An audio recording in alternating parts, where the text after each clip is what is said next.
आदौ देवकी देवगर्भजननं गोपीगृहे वर्धनं मायापूजनिकासुतापहरणं गोवर्धनोद्धारणम् कंसच्छेदनकौरवादिहननं कुन्तीसुताजालनम् एतत् श्रीमद्भागवतं पुराणकथितं श्रीकृष्णलीलामृतम्। जय जय श्री राधे।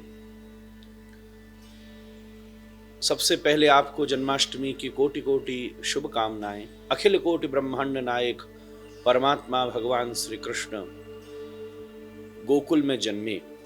कृष्ण कौन है? केवल यशोदा के सुत, नंद के सुत, व्रज के आर्तहन करने वाले, परित्राणाय साधुनाम, इन सब क्रियाओं से पहले कृष्ण स्वयं परमात्मा है। ब्रह्मा जी ब्रह्म संहिता के प्रथम श्लोक में लिखते हैं, ईश्वरः परम कृष्णः सच्चिदानंद विग्रह अनादिरादि गोविंद सर्व कारण कारणम। भागवत का पहला श्लोक, सच्चिदानंद रूपाय विश्वोत्पत्त्यादि हेतवे तापत्रय विनाशाय श्री कृष्णाय वयं नमः। सामान्य व्यक्ति अच्छा कर्म करने के बाद जगत में उत्सवीय होता है, और परमात्मा भगवान श्री कृष्ण का जन्म ही परम महोत्सव के रूप में संपादित होता है। भाद्र कृष्णाष्टमी के सुंदर दिन ठीक रात्रि के 12 बजे रोहिणी नक्षत्र व्याप्त हो गया। कंस की कारागार में बद्ध देवकी और वसुदेव पर कारागार में व्याप्त हुई सुगंध, उस समय का माहौल अद्वितीय था। चारों तरफ घनघोर घटाएं छा गईं, सारे ग्रह शांत हो गए, काल अत्यंत शोभनीय हो गया। बादल और चंद्रमा में प्रतिस्पर्धा हो गई। चंद्रमा कहा, मेरे वंश में परमात्मा जन्म लेने वाला है, मुझे आगे रहने दो। मेघ बोले, मेरा वर्ण लेकर परमात्मा प्रकट हो रहा है, मेघ वर्णम शुभांगम, मुझे आगे रहने दो। इस चंद्रमा और बादलों की प्रतिस्पर्धा में चमचमाते हुए तारे, ऐसा लगता था कि प्रकृति के द्वारा परमात्मा के स्वागत के लिए कोई सिल्मा सितारे वाला चंदोबा ही आसमान पर बांध दिया हो। ठीक रोहिणी नक्षत्र का तृतीय पद आया, बी पद। उसी क्षण तमद्भुतम बालकमंभुजक्षणम, एक अद्वितीय 4 भुजाधारी एक छोटा सा परम पुरुष सामने प्रकट हो गया। देवकी वसुदेव के वो इष्ट देव का स्वरूप धारण करके कृष्ण सामने खड़े थे। दोनों ने प्रणाम करके स्तुति की और अद्वितीय वाणी में उस दिव्य चतुर्भुजधारी भगवान ने संकेत किया कि तुमने अपने पूर्व जन्म में मुझे पाने की तपस्या की थी, मैं तुम्हारे इस मनोरथ को पूरा करने के लिए प्रकट हो रहा हूं। कृष्ण रूप में मैं यशोदा के पास रहूंगा और 10 वर्ष बाद तुम्हें आके इस कंस के कारागार से मुक्त करूंगा। उसी क्षण वो बालक वसुदेव जी के हृदय में होता हुआ देवकी के गर्भ में स्थापित हो गया। एक सामान्य बालक कब जन्म लेता है? जब माँ के उदर में पीड़ा होती है। पर परमात्मा कब प्रकट होते हैं? जब भक्त का हृदय आर्द्र होता है। ठीक रात्रि के 12 बजे ये भारतवर्ष धन्य हो गया, ये धरती अद्वितीय हो गई। परमात्मा भगवान श्री कृष्ण छोटे ललना के रूप में प्रकट हो गए। भगवान का रुदन बहुत मौन था, भगवान प्रसन्न थे। वसुदेव जी और देवकी घबराए थे। मालूम था कि भगवान चले जाएंगे, तो अपने अत्यंत लाड़ से देवकी ने हृदय से लगा लिया अपने छोटे बालक को। आंखों के आंसू दूध की धारा से ज्यादा बह रहे थे। उसी क्षण आंखों के आंसुओं ने बालक का स्नान कर दिया और हृदय में उत्पन्न हुई ममता ने बालक की उदर को भर दिया।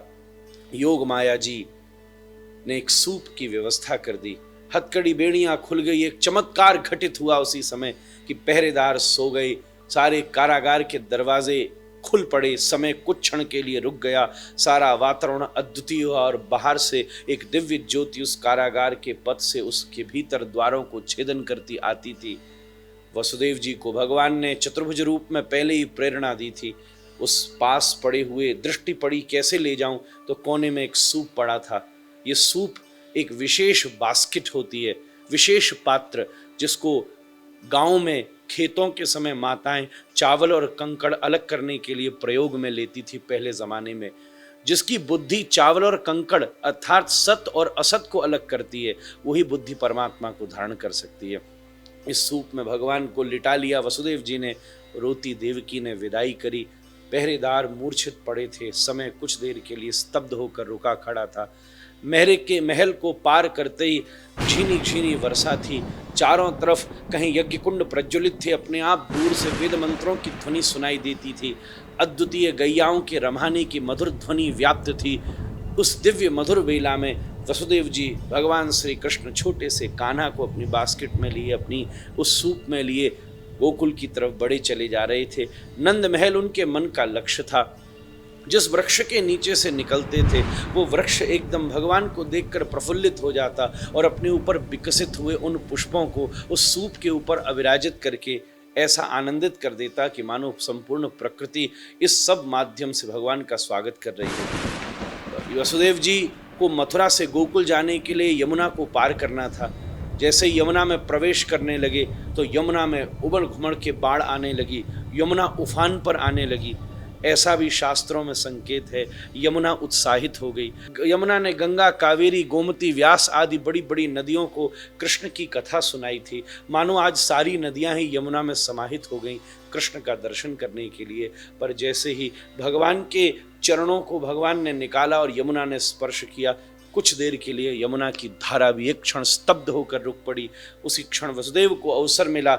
वसुदेव जी यमुना को पार करके ठीक गोकुल जा पहुंचे। योग माया की प्रबंध से वहां भी सब मूर्छित थे। सीधा बिना किसी विघ्न के वसुदेव जी उस यशोदा के प्रसूतिका गृह में प्रवेश कर गए।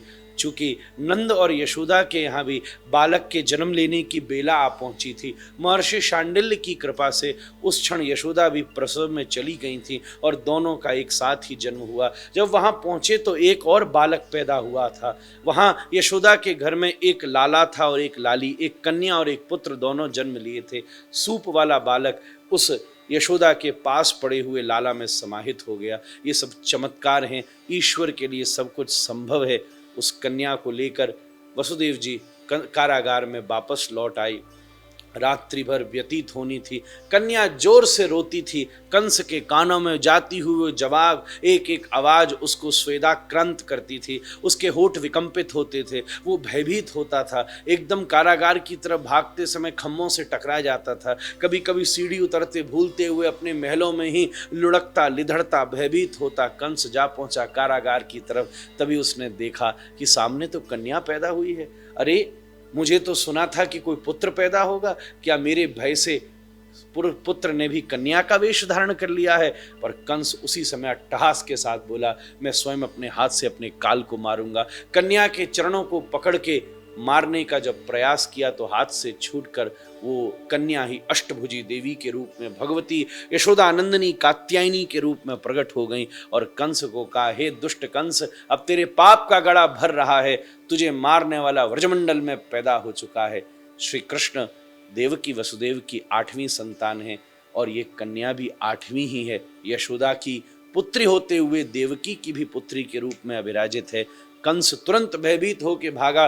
मेरे साथ कोई छल हुआ, मेरे साथ कोई चमत्कार हुआ। उसने अपनी सारी सभाओं को बुलाया और कहा, कोई बालक बड़ा होकर मेरी काल का कारण बने तो छोटी अवस्था में ही मार देना उसे श्रेष्ठ है। उसने अपनी सभा में बड़ी समर्थशाली और चमत्कारों से युक्त, तंत्र से युक्त एक देवी जिसका नाम पूतना था, एक राक्षस कुल में पैदा हुई इस पूतना जो बालकों को घात करने में बड़ी निपुण थी, उसको नियुक्त किया कि 10 दिन में जितने व्रजमंडल में बच्चा पैदा हुए तू सबको घात कर। वो सज धज करके चल पड़ी, अलग अलग घरों में जाती थी। पता चला कहाँ पे ढूंढूं मैं, उसी क्षण धीरे धीरे इधर गोकुल का उत्सव उफान पर चढ़ता जा रहा था। जैसे ही सवेरे का सूर्योदय हुआ, उगते हुए सूर्य ने देखा श्री कृष्ण यशोदा के पास लेटे हैं। दिव्य सूर्यों की किरणों ने श्री कृष्ण के नीलमणि जैसे सुंदर स्वरूप को एकदम से चमत्कृत कर दिया। यशोदा के पास बेहोश हुई रोहिणी पड़ी थी। जैसे ही रोहिणी की आंखों में चौंधा लगा, वो एकदम चौंक पड़ी। उचक के देखा, यशोदा के पीछे कुछ किलकारियों की आवाज़ थी। थोड़ी उठी तो तलुओं का दर्शन हुआ, और उठी तो नासिका का अग्रभाग दिखा, और उठी तो साक्षात परमात्मा ही कान्हा के रूप में यशोदा के पास में लेटा था। सारे व्रज में रोहिणी ने हल्ला कर दिया और यंद बाबा भागते आए, और सारे जगत का विश्व प्रसिद्ध नंद महोत्सव प्रारंभ हो गया। नंद घर आनंद भय जय कन्हैया लाल की, नंद घर आनंद भय जय कन्हैया लाल की, हाथी घोड़ा पाल की मदन गोपाल की, जय कन्हैया लाल की ध्वनि करता सारा ब्रह्मांड ही मानो आज नंद के द्वार पर एकत्रित हो गया हो। सब खचाखच भीड़ है, सब आते दिखते हैं, वापस जाता कोई भी नजर नहीं आता। बहुत महोत्सव चल रहा था। ये उत्सव चलते चलते 6 दिन बीत गए। उसी क्षण वसुदेव जी का स्मरण हुआ कि मुझे कर देने के लिए मथुरा कंस के पास जाना है। आज के समय में जैसे टैक्स देने की फाइनल डेट आती है और एक अलग सी टेंशन, एक अलग सी चिंता व्याप्त हो जाती है व्यापारियों में, नंद बाबा भी उस ब्रज के सर्वोत्तम एक गौशाला के अधिपति थे। कर देने की तिथि आ पहुंची थी। उस उत्सव की सारी जिम्मेदारी रोहिणी को सौंपकर श्री वसुदेव जी से के उस मिलते हुए नंद बाबा कर देते हैं। वसुदेव चिंता करते हैं, आपको यहाँ ज्यादा देर नहीं ठहरना चाहिए, आपको वापस जाना चाहिए। नंद बाबा वापस लौटते हैं और देखते हैं कि कोई बड़ी भारी भयंकर दिव्य राक्षसी पूतना जो कि 6ठे दिन आई है, श्री कृष्ण को उठाती हुई भाग रही है। पर छोटे से कान्हा ने दूध के साथ साथ, विष के साथ साथ उसके जन्म जन्मांतरों के पाप ताप संतापों को भी पी डाला, और अंत में प्राणों को पीकर 6ठे दिन की अवस्था में भगवान श्री कृष्ण ने पूतना का उद्धार किया। पूतना का अर्थ होता है अपवित्रता। परमात्मा हमारे जीवन में से सबसे पहले अपवित्रता को ही नष्ट करता है। धीरे धीरे उत्सव ब्रज का आनंद बढ़ता गया। कान्हा धीरे धीरे बड़े होते चले गए। सारा व्रज उन्हीं के लीलाओं का, उन्हीं के श्रृंगार का, उन्हीं की दिव्यता का आनंद लेता चलता। एक दिन अनायास ही श्री कृष्ण ने हल्की सी करवट बदल ली। यशोदा ने कहा आज तो 6ठी उत्सव होना चाहिए। चारों तरफ से सब ब्राह्मणों को बुलाया गया। भगवान श्री कृष्ण नींद में, आलस में कुछ जम्हाई सी लेने लगे। ब्राह्मण स्वस्ति वाचन करते थे। चारों तरफ स्वस्ति न इंद्रो वृद्धश्रवाह की ध्वनि व्याप्त होती थी। आंगन में पड़े हुए एक शकट के नीचे लाड़ से यशोदा ने कान्हा को लिटा दिया और उसके ऊपर शकटासुर आकर बैठा, जिसको लात मार के कान्हा ने वध किया। सारे व्रज में हल्ला हो गया, अरे भैया ये शकट किसने पलटाया। दूर तक दूध दही माखन जो उसके ऊपर पड़ा था फैल गया। कुछ पास में बच्चे खेल रहे थे, उन्होंने कहा यशोदा के बेटा ने लात मार के ही इसे पलटाया है। कोई मानने को तैयार नहीं हुआ, पर भाव से भरी हुई यशोदा तो अपने छोटे से कान्हा के तलुआ दबाने लगी। अरे वाह कान्हा, तूने इतने कठोर राक्षस की छाती पर लात मारी है, तेरे पैर में चोट न लग गई हो। ममता अनूठी है यशोदा की, जो ईश्वर जैसे अपने दिव्य बालक को भी ममता से उसके संरक्षण का विचार करती है। कुछ ही दिन बीते थे कि व्रज में तृणावर्त नाम का असुर आया।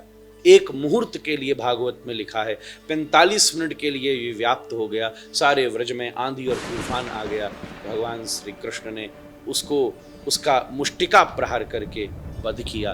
वृंदावन की लीला धीरे धीरे आगे बढ़ती जा रही थी। ऐसा महामहोत्सव चारों तरफ व्याप्त था। धीरे धीरे कान्हा बड़े हो रहे हैं। तभी वसुदेव जी का स्मरण हुआ और उन्होंने मथुरा से गर्गाचार्य जी को भेजा, जिन्होंने रोहिणी जी के पुत्र बलराम जी का नाम करण संस्कार किया। और यशोदा ने भी प्रार्थना करा कि एकांत गौशाला में अपने कान्हा का नाम श्री कृष्ण धरवाया। कृष्ण का अर्थ होता है जो सबको खींच ले, जिसमें कसक हो, जिसमें आकर्षण हो। कर्षतीति कृष्ण, सच में कृष्ण ऐसे ही सबको खींचने वाले हैं। धीरे धीरे कान्हा की दिव्य आयु बढ़ती जा रही है। माँ अपने भाई और गाय और अपने सखा मंडली के साथ श्री कृष्ण ऐसी मधुर व्रज की लीलाओं का विस्तार कर रहे हैं। अब कभी कभी घुटने के बल चलते हुए घर के आंगन से बाहर चले जाते हैं। अब कभी कभी बाहर की मिट्टी को जब लपेट लेते हैं तो माँ क्रोधित भी होती है। ऐसा मधुर विस्तार चल रहा है। श्रृंगी बड़े बड़े गायों के सींगों पर वो पकड़ लेते हैं, अग्नि को पकड़ने का प्रयास करते हैं। ऐसी दिव्य हथखेलियाँ श्री कृष्ण की लीला में वहाँ की ब्रजगोपी और मैयाओं को अत्यंत आनंद प्रदान करती हैं। भगवान श्री कृष्ण का ये प्रसंग बढ़ता चला जाता है और उसके साथ साथ व्रज का उत्साह भी बढ़ता चला जाता है। भगवान की अच्छी दोस्त यारी बन गई है। अब स्तोक बरूथक, सुबल, मनसुखा, श्रीदामा जैसे सुंदर मित्र उनके हो चुके हैं, जिनके साथ भगवान दिन भर क्रीड़ा करते हैं, खेलते हैं, अलग अलग प्रकार की दिव्य क्रीड़ाओं को संपन्न करते हैं। उसी क्षण खेलते खेलते एक दिन मनसुखा अस्वस्थ हुआ। बोले, भैया तू अच्छे से खाता नहीं है कि जो तू अस्वस्थ हो रहा है? अरे क्या करें, हम छोटे घर के हैं, हमारे घर का सारा माखन तो कर की तरह मथुरा वालों को देना पड़ता है। भगवान श्री कृष्ण ने कहा, हम लोग माखन की उत्पत्ति करते हैं तो हम लोगों को माखन खाने का अधिकार है। भगवान ने उसी क्षण माखन चोरी लीलाएं शुरू करी। एक दृष्टि से ये माखन चोरी लीला सरकार के प्रति जो शोषण करे वो भगवान श्री कृष्ण का विरोध है। एक बहुत बड़ा सोशल एक्टिविस्ट के रूप में भगवान उस समय प्रकट हुए चारों तरफ। पर ब्रज गोपियां भी उस चोरी का सुख लेती हैं। ये चोरी कोई आवश्यकता में नहीं है, ये चोरी तो गोपियों के आनंद के लिए ही है। गोपियां आकर अपने बड़े भाग्य से यशोदा को शिकायत करती हैं। एक दिन अचानक घर में ही कान्हा ने माखन चुरा लिया। माँ इस बात से बड़ी रुष्ट हुई और माँ ने शासन करने के लिए भगवान श्री कृष्ण को एक बड़े सुंदर ऊखल से बांधा, जिस दिन श्री कृष्ण का नाम दामोदर पड़ गया। जब वो ऊखल किसी यमलार्जुन के वृक्ष में फंसकर झटका दिया गया तो वो दोनों वृक्ष धड़ाम सीना धरती पर गिर पड़े। वहां कुबेर के पुत्र नलकुबर और मणिग्रीव ने श्री कृष्ण की स्तुति करी। पेड़ों के गिरने की आवाज से व्रजवासी भयभीत हो गए। बोले, लगता है अब इस भूमि पर रहना उचित नहीं है। तब पूरा व्रज माइग्रेट हुआ और गोकुल से नंद बाबा का सारा घर नंद गांव, एक नया गांव बसाया गया जहां रहने लगा। वृंदावन में बड़ी सुंदर सुंदर घास थी जहां सब लोग गैया चराने के लिए और सब खेल करने के लिए उपस्थित होते थे। गोवर्धन से यमुना के बीच का ये सुंदर स्थान बड़े मंगल में भाव से वृंदावन ही भागवत की दृष्टि से कहा जाता है। भगवान जब गौचारण करने जाते हैं तो उसमें अलग अलग लीला करते हैं। एक दिन अजगर के रूप में अघासुर आ जाता है, जिसके मुख में प्रवेश करके उसका वध करते हैं। वकासुर और वत्सासुर का वध करते हैं। धीरे धीरे एक दिन यमुना में कालिया आता है, उसके ऊपर नृत्य करके यमुना को कालिया से निवृत्त करते हैं। आज भी हमें यमुना को प्रदूषण से मुक्त करने की आवश्यकता है। भगवान श्री कृष्ण की चीरहरण लीला में वो ब्रज गोपिकाओं के वस्त्रों को चुरा लेते हैं, पर हमें ये भी देखना चाहिए 6-7 वर्ष का बालक किसी महिला के कपड़े उठा लेता है, पर जब 16 वर्ष के कृष्ण होते हैं तो द्रौपदी को वस्त्र देते भी हैं। हमें लीलाओं को बहुत गंभीरता से समझना चाहिए। एक बालक खेल कर रहा है, पर जब प्रौढ़ होता है तब सारे समाज में स्त्रीत्व की रक्षा करता है। भगवान श्री कृष्ण इंद्र के कोप से ग्रसित हुई जब ब्रज में अतिवृष्टि होती है तब श्री गोवर्धन जी को धारण कर लेते हैं और सारे ब्रजवासियों की रक्षा करते हैं। पर इसके बाद भी ब्रजवासियों का प्रेम ऐसा है कि उनके सामने एक बालक जिसने इतना बड़ा पर्वत उठा लिया हो, उसमें परमात्मा की दृष्टि नहीं करते, अपने बालक की दृष्टि करते हैं, अपने लाला की दृष्टि करते हैं और डंडा लगा के गोवर्धन को उठाने का प्रयास करते हैं। ये गोवर्धन 7 दिन तक भगवान श्री कृष्ण ने उठा के रखे। फिर बाद में इंद्र का मान मर्दन हुआ। सही बात तो यह है, पर्वत उठाना से भी ज्यादा कठिन बात है किसी को अभिमान से मुक्त कर देना। इस लीला का सिद्धांत यही है। गोवर्धन उठाना तो एक चमत्कारी घटना है, पर इंद्र का मान मर्दन कर देना एक बहुत अद्वितीय घटना है, वैदांतिक घटना है, आध्यात्मिक घटना है, जो भगवान श्री कृष्ण ने जहाँ से 56 भोग की परंपरा शुरू हुई। क्योंकि ऐसा कहते हैं कि यशोदा मैया रोज अलग अलग पकवान बनाती थी। 7 दिन तक भगवान ने गोवर्धन उठाया तो कुछ खिला न सकी, तो यशोदा मैया ने 7 दिन तक जो रोज भोग लगाती थी उस सबको इकट्ठा करके 56 प्रकार की सामग्री, 56 भोग की परंपरा वहीं से शुरू हुई। शरद पूर्णिमा की जब रात आई उसके बाद भगवान ने वंशी बजाई, सब ब्रजगोपिका आई और वृंदावन की प्रसिद्ध महारास लीला को संपन्न किया। ये रास लीला कोई सामान्य लीला नहीं है, बल्कि साक्षात जीव और शिव के मध्य का नृत्य है। उसका विराट स्वरूप बहुत विस्तृत है। भगवान की व्रजलीला केशी घाट में भगवान ने केशी दाना का उद्धार किया। ये सब क्रम इसी रूप में अवस्थित होता चला गया। एक दिन मथुरा से कंस बड़े बड़े क्रूरों को भेजता था, पर जब उन क्रूरों से काम नहीं चलता था तब कंस ने अक्रूर को भेजा एक यज्ञ का निमंत्रण देके। उस यज्ञ के नौत्यों को स्वीकार करके नंद बाबा आदि व्रजवासियों के साथ श्री कृष्ण पहली बार मथुरा गमन करते हैं। लगभग 10 वर्ष की आयु है। आपने इतनी देर जो लीला सुनी वो सब 10 वर्ष की आयु है श्री कृष्ण की। भगवान श्री कृष्ण मथुरा जाते हैं, अपने मामा कंस की द्वारा पीड़ित किए गए जगत को कंस का वध करके उस सारे जगत को कंस के प्रताप से, कंस के कठोर आघात से मुक्त करते हैं। आज देवकी वसुदेव श्री कृष्ण को इतने वर्षों के बाद गोदी में लेकर अत्यंत प्रसन्न हो जाते हैं।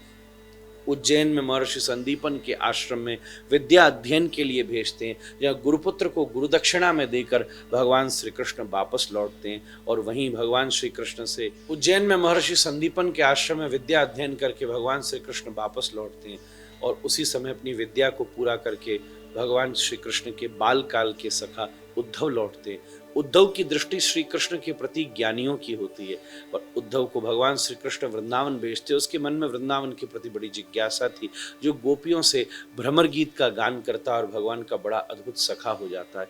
सारे परिवार के साथ श्री कृष्ण अब मथुरा में रहते हैं, पर कंस का ससुर जरासंध मथुरा पर बार बार आक्रमण करता है।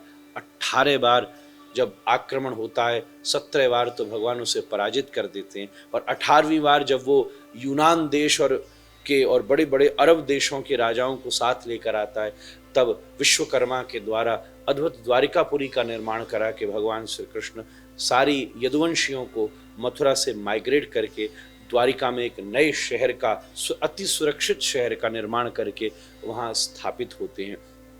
वहीं पर भगवान श्री कृष्ण के विवाहों का क्रम शुरू होता है, जिसमें सबसे पहले श्री रुक्मणी का हरण करके भगवान श्री कृष्ण कौंडन्यपुर महाराष्ट्र की रुक्मणी के साथ विवाह करते हैं। भगवान श्री कृष्ण की 8 मुख्य विवाह संपन्न होते हैं, जो 8 पटरानियां हैं उनके साथ श्री कृष्ण विवाह करते हैं। साथ ही में 16,108 विवाह एक आतताई राजा, जिसने उन कुमारियों को बंद किया हुआ था अपने कारागार में, उसका वध करके श्री कृष्ण के 16,108 विवाह संपन्न होते हैं। योग योगेश्वर भगवान श्री कृष्ण जीव की 16,108 वृत्तियों को नियंत्रित करते हैं, वही इन विवाहों के अद्वितीय सूचक हैं। भगवान श्री कृष्ण जब सूचना मिलती है कि उनके ही अत्यंत प्रिय सखा और भाई बंधु पांडवों बड़े आपत्काल में हैं, महाभारत का युद्ध निश्चित हो जाता है, उस पूरे काल में भगवान श्री कृष्ण हस्तिनापुर में विराजते हैं। अर्जुन, युधिष्ठिर और पांडवों के साथ रहते हुए इस महाभारत में अर्जुन के सारथी की भूमिका निभाते हुए उसे पूरे जगत का कल्याण करने वाली, इस दुनिया का सर्वोत्तम मैसेज देने वाली भगवत गीता का मंगलोपदेश करते हैं। महाभारत का युद्ध 18 दिन तक चलता है, जिसमें अंततोगत्वा पांडवों की विजय होती है और श्री कृष्ण अर्जुन को लेकर वापस द्वारिका आते हैं। द्वारिका में बहुत आनंद से अपने सारे नाती पोतों के साथ रहते हैं। एक दिन बड़ा अद्भुत ग्रहण का समय पड़ता है, तब श्री कृष्ण अपने से जुड़े हुए हर व्यक्ति को कुरुक्षेत्र में निमंत्रित करते हैं। इस समय भगवान श्री कृष्ण की लीला अवधि 125 वर्ष की हो जाती है। आज भगवान व्रजवासियों से, हस्तिनापुर वासियों से और द्वारिका वासियों से भेंट करते हैं, जहाँ सारी महर्षियाँ द्रौपदी से मिलती हैं, नारद जी वसुदेव जी के सुंदर संवाद होते हैं, और भगवान श्री कृष्ण उस ग्रहण काल में एक अद्भुतम सर्वोत्तम यज्ञ करते हैं और स्नान का अद्भुत क्रम करते हैं। वहीं पर यदुवंशी आपस में युद्ध करने लगते हैं, तब भगवान श्री कृष्ण उद्धव के साथ एक दिव्य सम्यक पंचक क्षेत्र के एक स्थान पर जाकर उसे भागवत धर्म का उपदेश करते हैं। और जब भगवान सुस्ता रहे होते हैं, तब उनका चरण कोने से एक व्याधि को हिरण का मुख लगता है। ये व्याधा राम लीला का बाली ही था। उसके मन में भाव था, तो आज वो चरणों में वो दिव्य मंगल में तीर छोड़ता है। चरणों में लगा हुआ तीर कोई बहुत बड़ी समस्या नहीं देता, पर भगवान ने कहा अब मुझे लीला स्मरण करना चाहिए। तब उद्धव को अंतिम उपदेश देकर भगवान श्री कृष्ण अपने नित्य धाम में सब परिकर के साथ विराजमान हो जाते हैं। श्री कृष्ण की लीला अनंत और अतिश्वरीय लीला है। इसमें समाज, अध्यात्म, परिवार, इसमें विविध प्रकार के जीवन के अनंत आयामों को आपूरित करने की दिव्यता है। ये परमात्मा की सर्वोत्तम लीला है। उसका सार रूप आपके सामने प्रस्तुत किया गया। आप सबको जन्माष्टमी के महोत्सव की, ऐसे श्री कृष्ण के जन्मदिन के उत्सव की कोटि कोटि बधाई हो। जय श्री कृष्ण।